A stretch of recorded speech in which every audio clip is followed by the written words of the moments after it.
কোনো চালু থাকা সামাজিক প্রকল্প বন্ধ হচ্ছে না।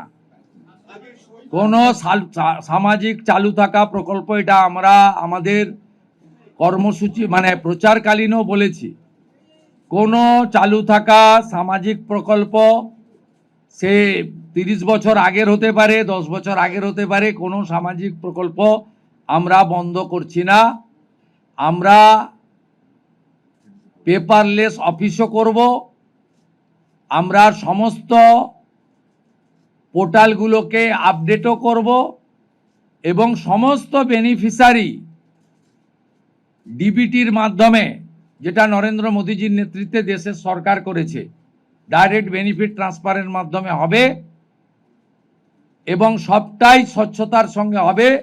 আপনার প্রশ্নের উত্তরে আমি পরিষ্কার বলে দিই, যে স্কিমটার কথা আপনি বলেছেন, আমি শুধু ওই স্কিমটা নয়, চালু থাকা কোনো সামাজিক কল্যাণকর কর্মসূচি বন্ধ এই সরকার করছে না, কিন্তু ট্রান্সপারেন্ট স্বচ্ছতার সঙ্গে সেগুলো হবে।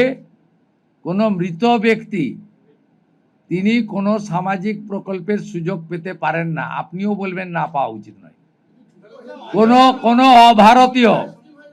কোনো অভারতীয় তিনি ভারতের কোনো প্রদেশ বা জাতীয় সরকারের কোনো বেনিফিট তার পাওয়া উচিত নয়।